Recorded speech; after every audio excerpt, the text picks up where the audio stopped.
we have a problem. Well, actually, let me rephrase that. It's a problem for our wallets. It's actually great for us. You see, Steam Next Fest took place last week, and I played a ton of upcoming indie games, and unfortunately, most of them were good. Now, I say unfortunately because on top of the games we already were anticipating, you will now have the tough decision of deciding which one of these several awesome indies you want to play through first. Let's get into it. I had never heard of Teslagrad. Now, the debate about whether that's a failure of the marketing or just my ignorance of the indie space at the time is irrelevant. The real question is, can the sequel pull in a new audience without them feeling lost? From the little time I've had with Teslagrad 2, the answer is a resounding yes. Within minutes of the game, you can tell it has a polish and design that's punching well above its weight class. The movement felt fresh and fluid, and the puzzle platforming was the perfect amount of challenge. Add in a pretty interesting story that's not bogged down by dialogue or text dumps, and I think the Teslagrad fandom has a chance to really blow up after this entry.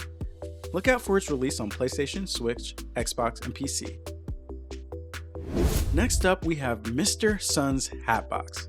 Yo, this game is super goofy. It starts out with Mr. Sun getting his Hatbox stolen as it's being delivered to him.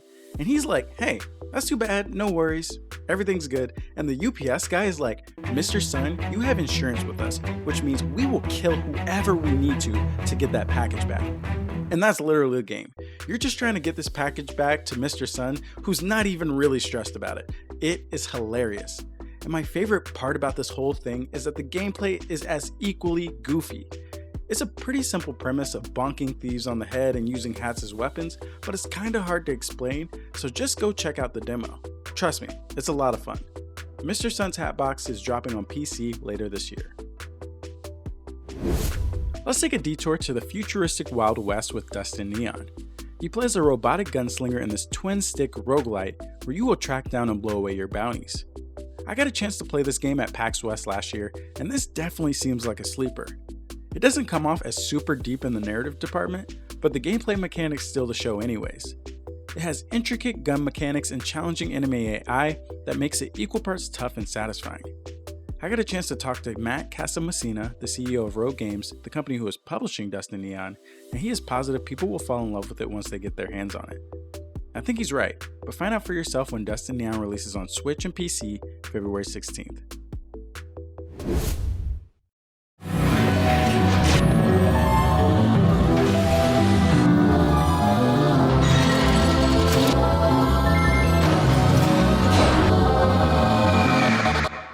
The universe is weird. There's a lot going on, but also not really anything going on at the same time. I have no clue what the story is, and I'm not sure I will ever find out. What I do know is that the game is absolutely gorgeous and deceptively smooth to play. Radio of the Universe definitely seems like 2023's Signalis. It presents itself as extremely abstract, but I found the gameplay, particularly the combat, to be quite enjoyable based on my time with the demo. The combination of mystery and strong core controls sets this game up to be a pleasant surprise for a lot of people. I'm hoping that the story helps instead of hinders, but we'll find that out together when it releases on PC. Planet of Lana is probably the most well-known game in this video. Ever since it was showcased at Summer Game Fest, people have eagerly been waiting for its release. And after playing the demo, I think it's safe to say it'll be worth the wait. The visuals were incredible, the vibe was both relaxing and adventurous, and the puzzles were pretty challenging. Now all of that is great, but with these narrative puzzle side-scrollers, the storytelling is what people really come for. I didn't get a ton of big story beats in the demo, which I'm grateful for. I just hope that the game as a whole lives up to the greats in the genre that came before it. We won't have to wait long to get the answer though, because Planet of Lana is expected to drop spring 2023 on Xbox and PC.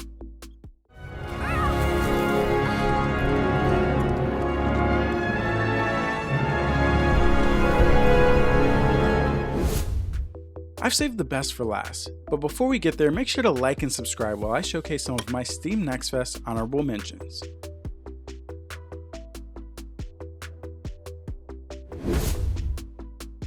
Card Crawl Adventure has to be one of the most generic deck builder names I've ever heard, but I'm not gonna lie, I love this game. I don't know if it's because I'm a mark when it comes to card-based games, or if it's because the game was genuinely awesome, but regardless, I recommend it. You essentially battle against tavern bosses in this card game that has its own unique playstyle. You're trying to plan a path to destroy all the enemy monster cards, and you leverage your own weapons and buffs to do it. It looks and sounds complicated at first, but it's really easy to learn and very addictive to play. I would go as far to say this is a must-try for card game fans, so check it out when it releases on February 28th on PC. So I lied. I said Planet of Lana is probably the most well-known game in the video, but honestly, it's probably Darkest Dungeon too. I completely missed the train when it came to the original Darkest Dungeon, so I don't know much about the series, but what I do know is that people are in love with it. And after playing the demo, I can kinda see why. I didn't have quite enough time to wrap my head around all the mechanics, but it didn't take much to get me invested in my characters. I spent way too much effort in this demo trying to optimize their abilities and plan out their upgrades. And from the marketing, it seems like this game is particularly brutal and unforgiving, so I don't know what that part's about, but I was really digging the dark and devilish vibe of the game, and I can't wait to play more when it drops May 8th for PC. Hockey is a sport I know basically nothing about besides Wayne Gretzky and the fact that players can legally fight during games apparently. So why did a game about a sport I have never watched end up being one of my favorite demos of the week? Tape to Tape was incredible.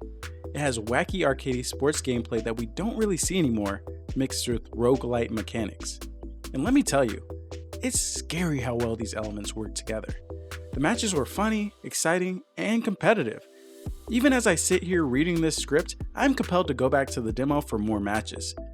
So regardless of if you're a longtime hockey fan or a complete noob like me, Tape to Tape is a must-try when it releases later this year on PC. The indie publishing gods are back with another hit. Devolver has sneakily queued up another indie release with a game called Bleak Sword DX. In typical Devolver fashion, this game is very different and very fun. This is an action roguelike where you hack, slash, and parry in a small arena as you fight for your life.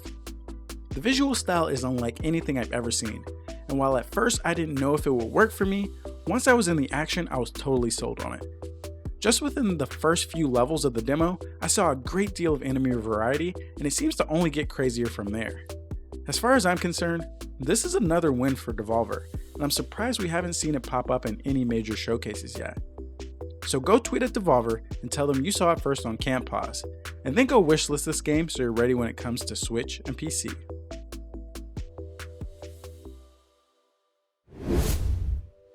This game was the first demo I played, and it absolutely blew me away. Shadows of Doubt is an immersive detective sim where you're able to solve mysteries like you're John Luther. They had me taking fingerprints, tracing phone records, picking locks, knocking on doors, climbing through vents, running from security, and a ton of other stuff in this demo. It was truly unbelievable what I had done in just my first hour with this game. And if that was only the first hour, I can't imagine what it'll take for me to actually solve a case. The level of immersion, outside of the Minecraft looking graphics of course, that this game offers seems truly unmatched. I can't wait to get my hands on the full product, and I'm even more excited to see the content people make while playing this game. Check it out later this year on PC. Well, there you have it. Another piece of evidence to suggest this will be the best year of gaming, maybe ever. This is just the beginning though, so stick around and I will continue to introduce you to the best games this year has to offer.